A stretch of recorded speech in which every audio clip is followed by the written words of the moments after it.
Hello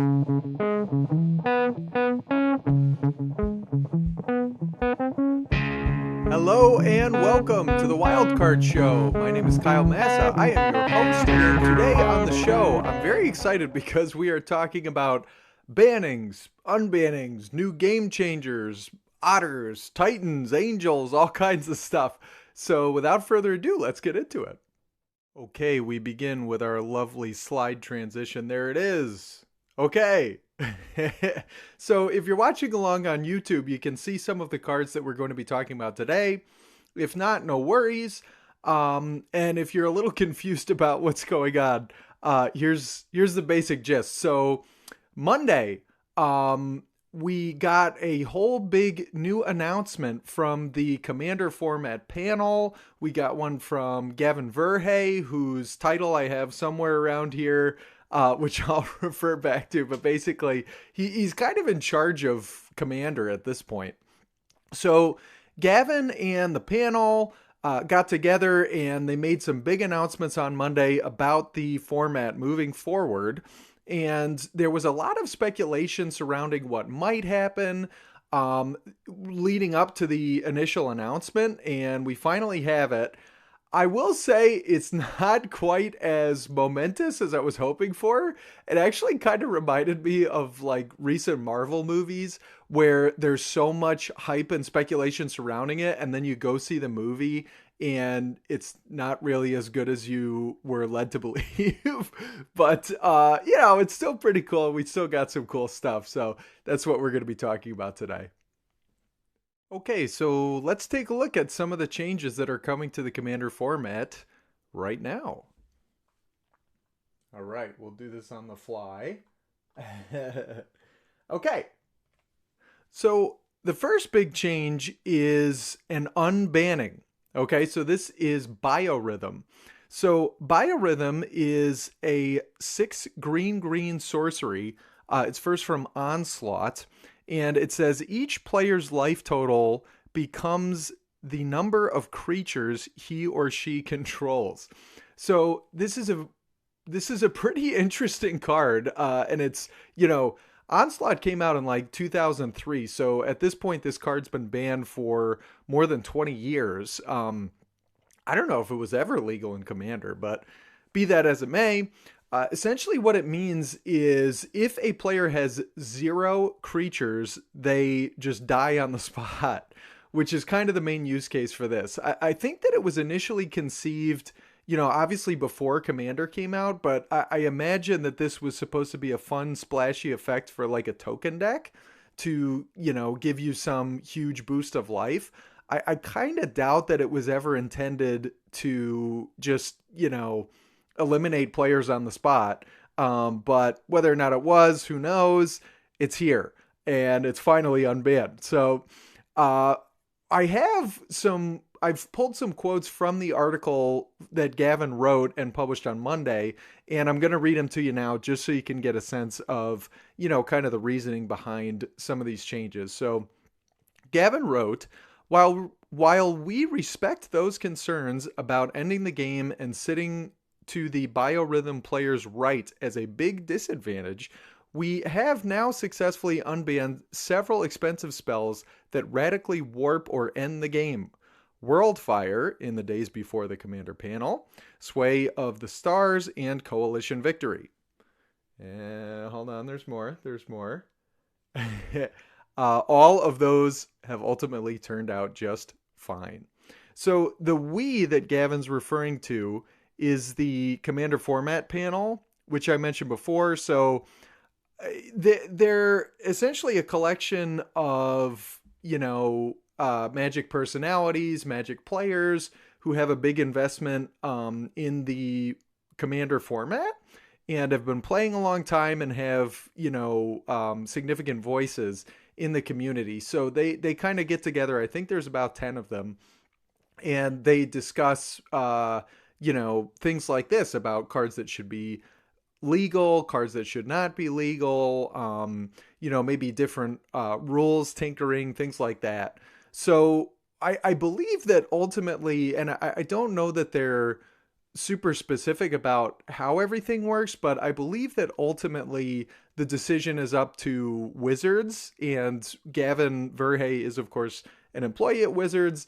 And so he kind of heads up the panel, and he's the go-between between, Wizards itself and the format panel. But I believe that Wizards themselves kind of dictates at this point what the rules of Commander are, even though it was originally a fan-created format. But still, the panel has a huge voice in all the things that happen. And in fact, the panel was a big reason behind many of the changes that we're going to be discussing today. So anyway, that's why he's going to be saying we throughout this entire article.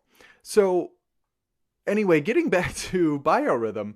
So it's an interesting card, certainly, because it's almost an effect that green rarely gets, where you kind of you engineer a situation where an opponent has 0 creatures in play, and then all of a sudden it's like an automatic destruction of that player, It's kind of interesting. And certainly a unique effect. There aren't really any other cards like this out there. And the card that I immediately thought of is not even a Magic card. It's actually a Yu-Gi-Oh card called Regeki, which you might remember. I mean, I don't. You might still be playing Yu-Gi-Oh. I remember it from the TV show, and it's basically just a card that says blast everything your opponents control. So that was where my mind went to. I was like, what if somebody Regeki'd you and then played Biorhythm? You're just out of the game. Now, of course, there are similar effects in Commander. Plague Wind, I think, is the most analogous thing, which is just 7 black sorcery, destroy all opposing creatures. So, I mean, if you're able to cast a 9 mana spell into an 8 mana spell back to back in 2 different colors, more power to you. I don't think that that's going to happen very often in most Commander games. And I think that's kind of what the Commander format panel is banking on, right? This does require a lot of setup to actually, take players out on the spot. It's very expensive. And also, the way the unbannings work is that when a card is unbanned, it's immediately put on the game changer list. And the whole idea behind the game changer list is that when you sit down to play, you kind of notify the table what bracket your deck is and probably why. So your opponents probably know that you have this card in your deck, so they should kind of be able to plan accordingly. So I think with all those guardrails in mind, this card's going to be fine, and I don't think it's really going to make much of a splash, honestly. It's certainly gone up a lot. So, for example, I get all my cards from Mana Pool, which is an awesome website that I highly recommend, and they've got like a little price chart in the corner. And I noticed today that in November, they had Biorhythms for about $3. And as of today, they're going for about $42. So clearly there's a spike in interest, and I think people want to play with this effect. So from that standpoint, I think it's a good unbanning. But ultimately, I think that price is going to settle out, I would guess, more toward like $20. And I kind of doubt that this is going to be some sort of, major player moving forward in the format. Now, can we say the same about the next card on our list? So the next card that we have is Lutri, the Spellchaser, which was also unbanned, but sort of. Okay, so Lutri is one of the companions from Ikoria, Lair of Behemoths, which you might be familiar with for not for being famous, but for being infamous, right? These companions, the companion rule in general, kind of ruined Constructed. It was standard, but it was also modern. I think it was also legacy. And essentially what companion says, so let me read Lutri to you, and you'll kind of get a sense of what companion is, because it's sort of in Commander, but we don't see it quite as much. So Lutri the Spellchaser is 1 generic, and then it's 2 Is It hybrid mana for a legendary creature, Elemental Otter. It is a 3/2, and it has Companion. And it says each card in your deck has to have a different name, essentially. And it has Flash, and it says when Lutri enters, you... I'm doing this again where I'm reading this off my monitor, and once again, I can't actually read it. It's too far away. So 1 second, please. Enters. So basically, it enters and copies a spell on the stack, an instant or sorcery on the stack. Excellent podcasting. This is great.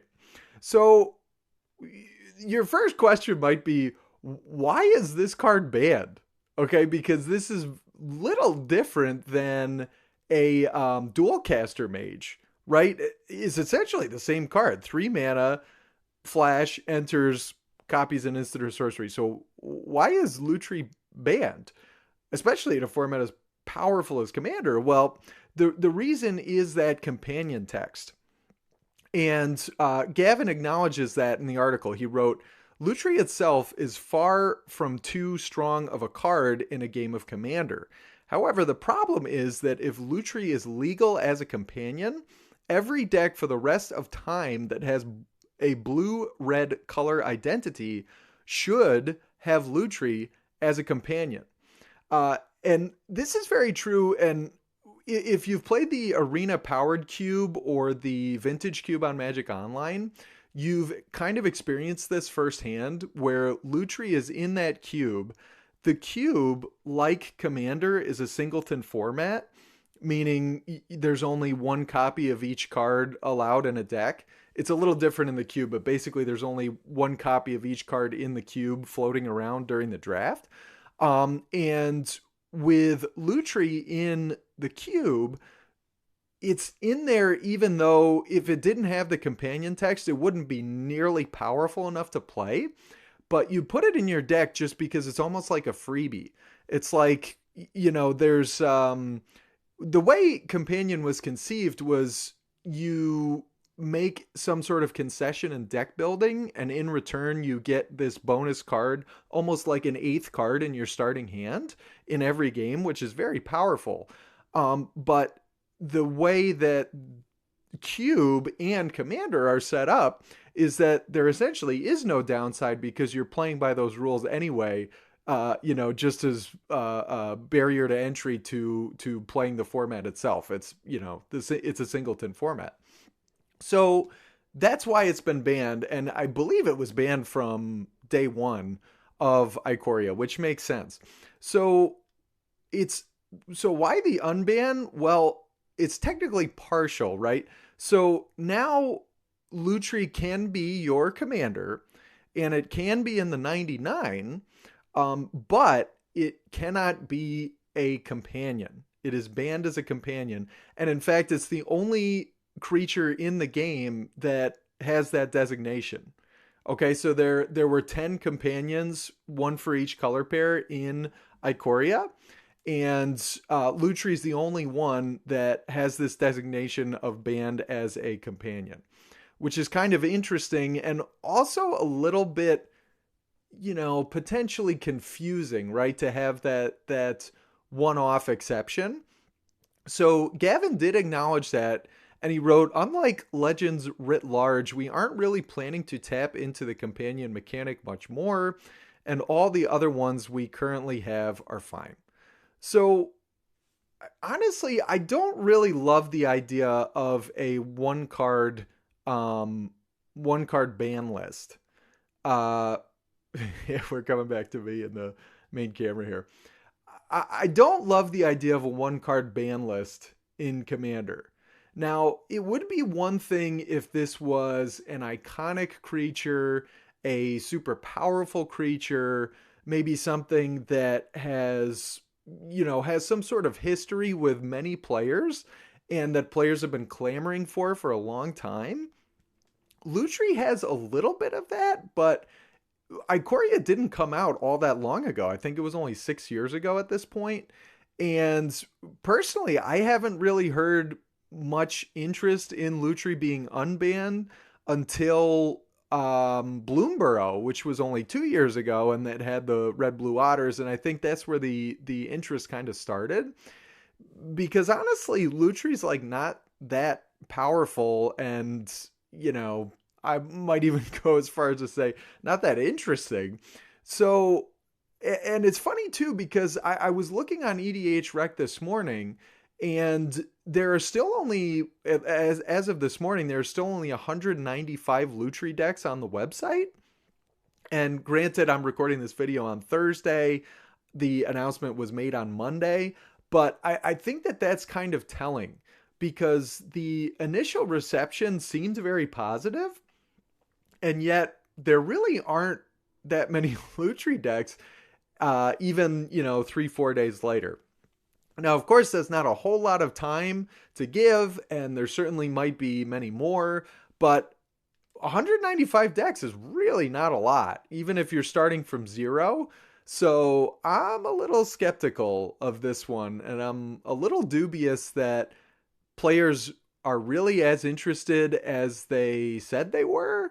And I'm not sure that this is going to really endure as a commander moving forward, which makes me wonder if it's justified for being, its own unique corner case. So I don't know. Let me know what you think. Okay, so that's Lutri. What do we have next? Well, we have Farewell. This is not the end of the video. That's the name of the card. I'm still with you. So Farewell has not been banned. It has not been unbanned because it was never banned to begin with. It is now a game changer.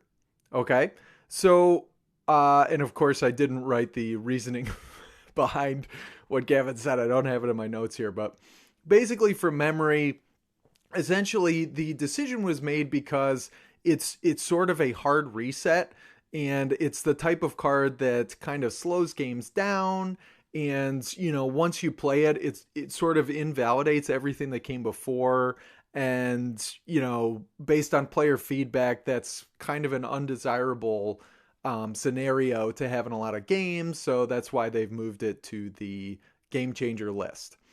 And, quick reminder, the game changers kind of differentiate different brackets. They have the bracket system. They also announced like an update to the bracket system on the same day on Monday. So I'm going to link both of those articles in the show notes in the description here. So Farewell, personally, I am for this change. I don't really love that. It's one of the only board wipes there is that gets around both indestructible and hexproof. There really aren't many that do that. It's kind of like Toxic Deluge, and there's another white 6-mana sorcery board wipe from, I think, Betrayers of Kamigawa, which is played so infrequently that I can't even remember the name. And there really aren't many else, right, that get around both. Now, I just feel like that's important because you're often working to get both of those abilities in tandem. Like, you'll get one or the other on whatever random creature these days, honestly. But if you have both, you've worked to get it in some way, even if it's just like, you have some indestructible god and you put a Lightning Greaves on it. That's still 2 cards combined. And the idea is that that's kind of an insurance policy. So personally, I feel like you have to work to get that form of protection, and to have one card that invalidates that. I feel like, I don't know, I don't really love that being in the game, and I feel like that creates a undesirable scenario in a lot of games. But obviously that's a very personal opinion, and I don't know that a lot of people will agree with that. The other thing is that it's super versatile, and a lot of cards are versatile, but when you compare this to Austere Command, for example, which is almost the same card, it's from my favorite set, Original Lorwyn. Unfortunately, not the new one. I honestly don't really love the new one, and I'll talk about that more later. But anyway, that's a different podcast, different video. So Austere Command is the same cost. It's also a sorcery, and it also has 4 modes, but you choose 2, and it's all destroy. So it's destroy artifacts, enchantments, or I think it's creatures CMC 3 and up or 3 and down or something like that. So it's almost the same card, and obviously this card came out over 10 years later, so power creep is a thing. But it's like when you look at that card and look at this card, Farewell is you can get all four effects for no additional investment. So there's almost no scenario where you're picking just one. Most of the time this card is played, you're getting multiple ones. And, it just seems so far above replacement value to me compared to any other board wipe that it should be, kind of designated as such. And I just realized I haven't even read it, so let me read it to you. It's 4 white for a sorcery. You choose one or more. You exile all artifacts, all creatures, all enchantments, or all graveyards. Right. So this card's incredible. Plus, it's essentially just free graveyard hate, which is something that every deck wants. So it kind of just does it all, and I don't know. I'm glad that it's on the game changer list personally. So speaking of the game changers, they did put out this nice graphic that I've pulled up right here that has all the game changers in it. So I'm just going to read through them super fast. I believe there are 53 now. So in white, there's Draneth Magistrate, Enlightened Tutor, Farewell, Humility, Sarah Sanctum, Smothering Tithe, and Teferi's Protection. In blue, we've got Consecrated Sphinx, Cyclonic Rift, Force of Will, Fierce Guardianship, Gifts Ungiven, Intuition, Mystical Tutor, Narset Parter of Veils, Rhystic Study, and Thassa's Oracle, which we will touch on a little more later. In black, we have Ad Nauseam, Bolus's Citadel, Braids, Cabal Minion, Demonic Tutor, Imperial Seal, Necropotence, Opposition Agent, Orcish Bowmasters, Turgid, God of Fright, and Vampiric Tutor. In red, we only have 3. Gamble, Jessica's Will, and Underworld Breach. Funnily enough, all 3 of those are in my mono red Squee deck, which I'm going to be showing on the channel soon. In green, we have Biorhythm, the new one, Crop Rotation, Gaia's Cradle, Natural Order, Seedborn Muse, Survival of the Fittest, and Worldly Tutor. Multicolor is Aura Shards, Coalition Victory, Grand Arbiter Augustine the Fourth, and Notion Thief. And then in colorless, we have Ancient Tomb, Chrome Mox, Field of the Dead, Glacial Chasm, Grim Monolith, Lion's Eye Diamond, Mana Vault, Mishra's Workshop, Mox Diamond, Panoptic Mirror, the One Ring, and the Tabernacle at Pendrell Vale. So there you go. There are your game changers. So we just talked about this one briefly.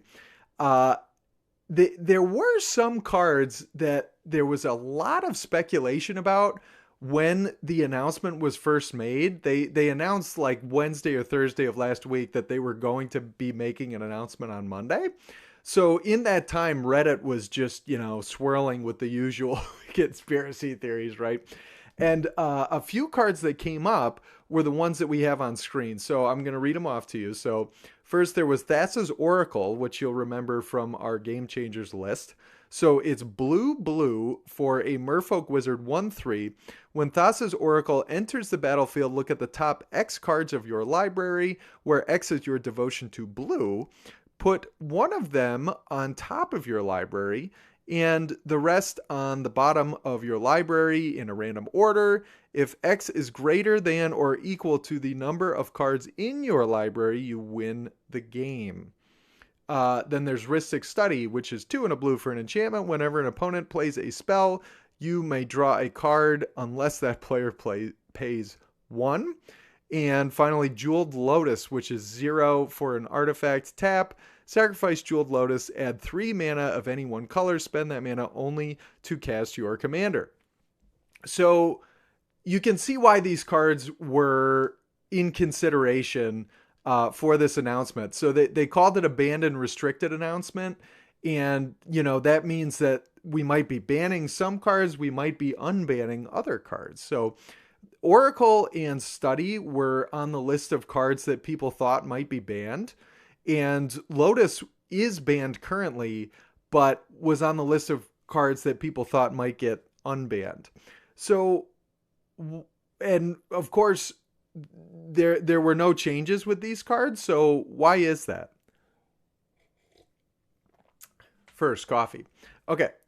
So Gavin wrote for Thassa's Oracle, he wrote, Thassa's Oracle seems mostly enjoyed by the competitive community while not showing up much outside of the highest power levels. The card or the case seems mostly closed on that one, though things could change. So that was an interesting one to me, and that kind of resonated. I don't really see Thassa's Oracle a whole lot in the games that I play. And, of course, your personal experience is often not the greatest barometer for Commander, especially because, if you're playing with the same people, the same play group like I am, that's not representative at all of the greater player base in general. So we'll take that with a grain of salt, but apparently that's the experience that I have, and according to Gavin, that's the experience a lot of people have. And honestly, it plays out quite similarly to like a Laboratory Maniac. So it's really only like, quote unquote ruining games in like CEDH, and that's not a format a lot of people play, and it has a really high barrier to entry as far as complexity and cost. So ultimately, I guess they decided that Oracle's fine. So study, that one was a little different for me. And honestly, Ristic Study, I was kind of in favor of seeing a ban of, personally. So this is what Gavin said about why they did not ban it. He wrote, Ristic Study is, of course, very powerful and a nuisance for many, especially in competitive Commander, so that's once again CEDH, but also a card many people love. We would have to see some pretty serious signs and public opinions change before touching that card. So what really resonated for me was the word nuisance. I really do feel like if you've ever played against this card, it's very annoying, both for the person playing the card and for everyone else at the table, because the person playing the card, it's a May ability, right? So that means that if you miss it, you miss it because you can or you can't. So if you have the Ristic Study and you forget to ask someone, do you pay the one, then you miss it. So as the controller, you have to be hyper vigilant every time somebody casts a spell. You need to ask them immediately, do you pay the one? They always say no, and you always have to continue to say no. And it's very annoying on both ends, because it's like you're obligated to ask the question, they're going to say no, but you have to do it anyway. And meanwhile, you're just drawing a ton of cards and doing absolutely no work beyond playing a 3-mana enchantment and bothering everybody else every time they play a spell. That's the Ristic Study experience. And personally, I don't find it very fun. I don't think it's very interesting. I don't really like it. So I would be in favor of getting rid of this card, honestly. Okay, there we go. I'm just checking my video, so I'm just making sure that it's still working. So then there's Jeweled Lotus. Okay, so obviously this is a riff on Black Lotus, and it first came out in Commander Legends, and it was meant to be Black Lotus for Commander, which probably sounds like a bad idea, and honestly, it was kind of a bad idea. I mean, this card, I believe, was well over $100 when it was legal.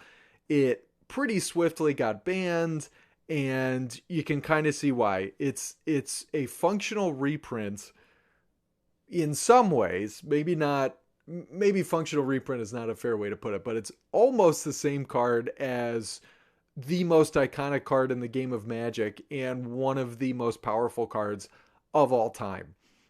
So Gavin did touch on it like at the very end of the article, I think in the last paragraph. So he wrote, I would be remiss to not mention Jeweled Lotus anywhere in this article, because I know some of you will be wondering if we also discussed that card. We did, and we decided not to unban it here. That's not to say that an unban in the future is impossible, but it is staying banned at this time, and much of what I said last year still applies. So, I don't think he linked to the other article. I'll try to find it, but they did, kind of in greater length in one of these similar articles last year, kind of explain what's going on with Jeweled Lotus and how the panel views the card. So that's what he's referring to there. And it's funny that he, like barely mentioned it, like he mentioned it, but barely. And I think that's ultimately because I don't really think they're going to unban it. Most of the fuel behind that speculation was like a different stream or podcast or something that Wizards did. And apparently during that one, Gavin said that, if they were going to unban something, it would probably be Jeweled Lotus.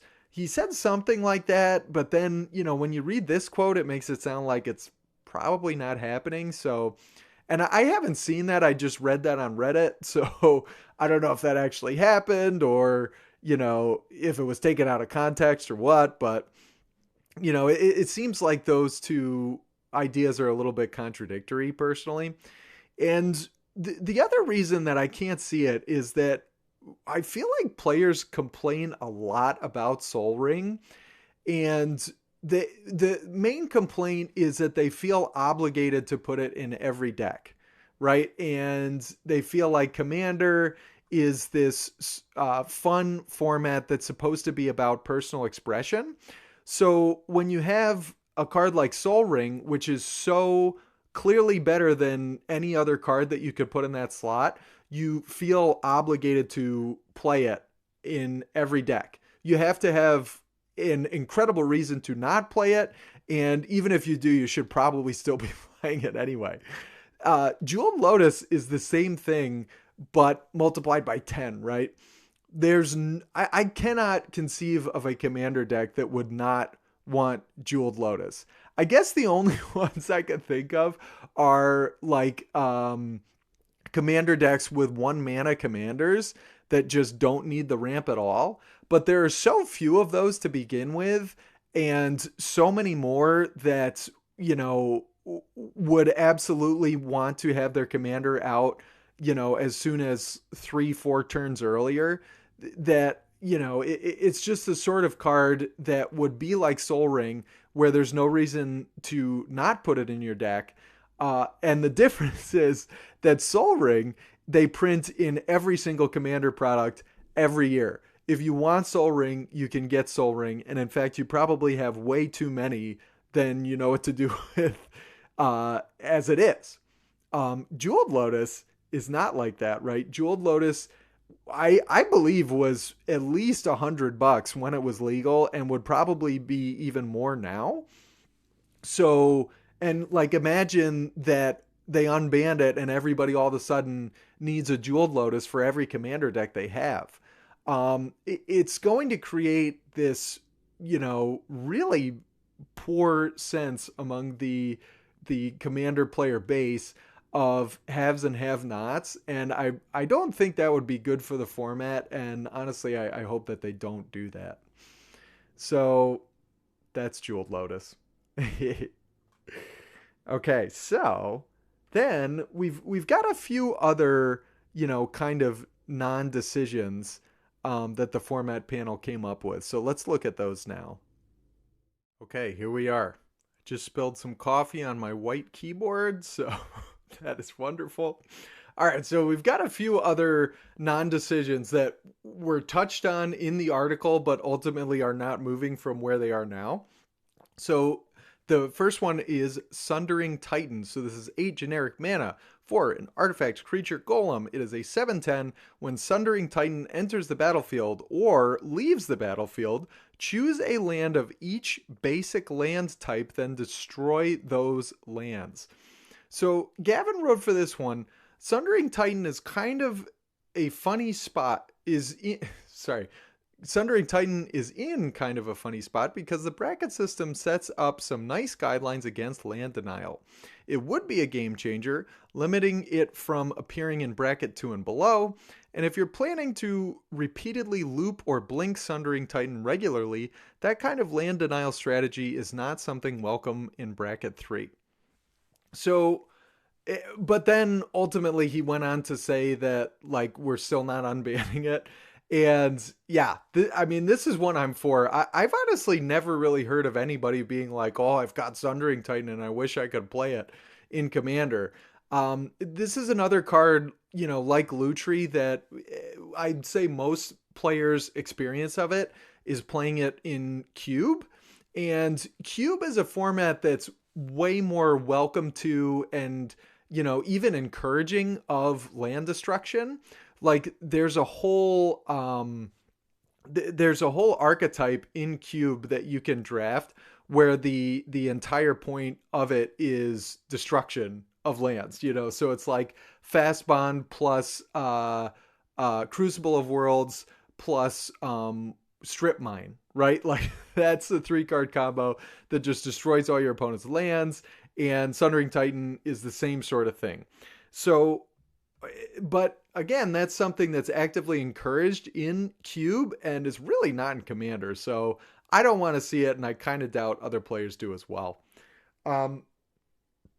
Excuse me. So this next one I thought was really strange. So Iona, Shield of Emeria. So this is from Worldwake. It is 6 white, white, white for a legendary creature angel. It's a 7/7 flyer. When it enters, you choose a color and your opponents can't cast spells of the chosen color. So what I thought was strange about this was that they were even entertaining the possibility of bringing this card back. Gavin wrote, Iona, Shield of Emeria is an exciting, expensive angel with a splashy effect. And at the right table, with the right decks, its effects can be perfectly fine as a little disruption. I think there is actually a bit of fun in navigating the politics to get someone to remove Iona so you can start casting spells again. There's good that could come from this card. I just thought this was bizarre. This is just like Sundering Titan. I've never heard of anybody being like, gee, I wish I could play Iona. No one has ever said, I wish I could play against Iona. The scenario that he's describing here doesn't sound fun to me at all. It just sounds like you're begging somebody to let you play the game, and like they're probably going to say no. I can't imagine what you would need to offer them in order for them to, bounce the Iona or sacrifice it or I don't know what. And I don't think it's a card that a lot of people have either. And again, it's not really a card that people have, some great nostalgia for. Like, it's not like it was some premier standard card back in the day. It's not like it was ever a big part of Modern, as far as I'm aware.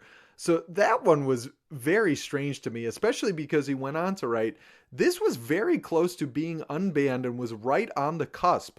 Ultimately, we decided it would be great to get feedback from you all first. So this is my feedback. I don't want this card in Commander.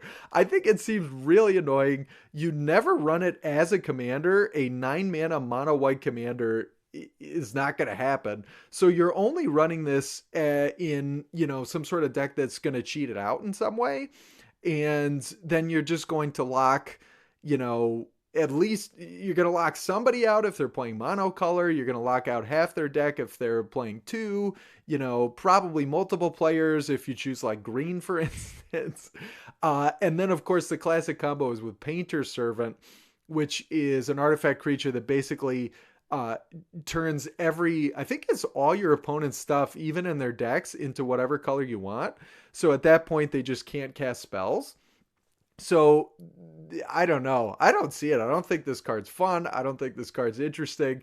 And I do not want it to come off the ban list. But the final card that they mentioned, I do think is pretty interesting. So it is Griselbrand. And of course, I've chosen the Innistrad Remastered like horror poster artwork, which is like super hard to read. So I'm gonna do my best here because I'm already having trouble. So it's 4 black, black, black, black. So 8 total. For Griselbrand, he's a legendary creature demon with flying ! And lifelink ! And you can pay 7 life to draw 7 cards. That's it. There's no mana gate on that effect.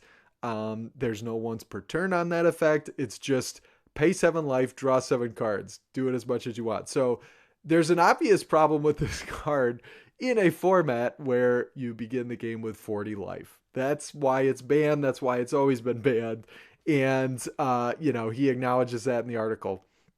Gavin wrote, this premier reanimation target takes advantage of the 40-point life total in Commander to draw a good chunk of your deck, and in many cases wins the game on the spot. This card had to be banned extremely quickly for power level reasons when it first premiered back in Avacyn Restored. Now, that's what I think is kind of telling. Back in Avacyn Restored, if memory serves, that set is 2012, I think is when that set came out. That was a long time ago, okay? So Avacyn Restored was 2012. It was a long time ago. I was a sophomore in college. I was I think a screenwriting major at that point. I barely played Commander. I didn't know what Pauper was. I didn't write about the game. I certainly didn't have the sweet setup you see behind me. A lot of things were different back in 2012. So, and one of the things that was different was the overall power level of the game, which is why I'm kind of interested in seeing Griselbrand. The two cards that came to mind for me were Bolas's Citadel and Archon of Cruelty. So these are two newer cards that are kind of massive bombs in mono black and kind of do similar things, right? So is Griselbrand as good as Bolas's Citadel? Like, Citadel lets you cast stuff for free off the top of your deck by paying life, and we've already established that life is pretty much no object when you start with 40. Okay? Archon of Cruelty is an 8 mana card, same cost as Griselbrand, and I would argue kind of does more damage when it hits the battlefield, right? I mean, it makes your opponent sack stuff, it gains you life, it makes them discard stuff, and it's a big threatening body that can do it again. And it's also not legendary, so you can copy it and make multiples of them. So these are all possibilities, and we can kind of argue about which is better and why and in what scenario, but ultimately they're all kind of comparable, and nobody's really calling for the head of Archon of Cruelty. Nobody's really arguing that Bolas's Citadel is too good. So I am interested in Griselbrand in Commander. I think it would be, it's number one, a card that people really like and is really cool. And number two, I think that the game has caught up to it to the point where I think it would be okay. Another card it reminds me of is Jace the Mind Sculptor, because I remember when they unbanned that in Modern, some people were really freaking out. They thought it was going to break Modern. They thought that the whole format would be warped around this card, and they thought that, it would never be the same. And that really didn't happen. I'm not super plugged into Modern, but Jace, last time I checked, is not a premier threat in Modern. There really aren't any top tier decks that include it, let alone are built around him. And, it turns out that the designers' impressions of the format were correct. They felt like the format had, kind of grown up to the power level of Jace, or maybe Jace had come down to that power level they met somewhere, and it was okay to have it in the format. And I think Griselbrand's kind of similar in Commander. So I say unban it. Let's see what happens. Yeah, so there you have it. That is everything from that article. So I mentioned it before, but I do have an affiliate link with Manapool. They are a really cool website where you can go and order all these cards. They get shipped from all these, awesome local game stores throughout the country. And you can pick, what kind you want. If you want the Lutri from Ikoria versus the one from like Multiverse Legends or whatever, you can find any of them. And I do have an affiliate code with them. So that's going to be in the show notes. That's going to be in the description of the video. So if you could use that link, I would really appreciate it because it just lets them know that I sent you. And I also wrote a whole article about all of these bannings, unbannings, and non-decisions on Substack. So you can check that out. That's also going to be in the description.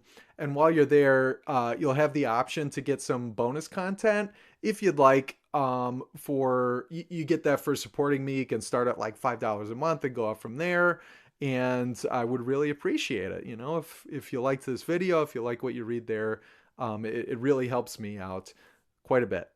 And finally, Gavin mentioned a couple times that they are looking for feedback. So, leave your feedback. Let me know what you think. Let me know if you feel like Griselbrand would break Commander, or if I'm giving Sundering Titan a bad rap, or, if Lutri's better than I think it is and people are more excited than I think they are.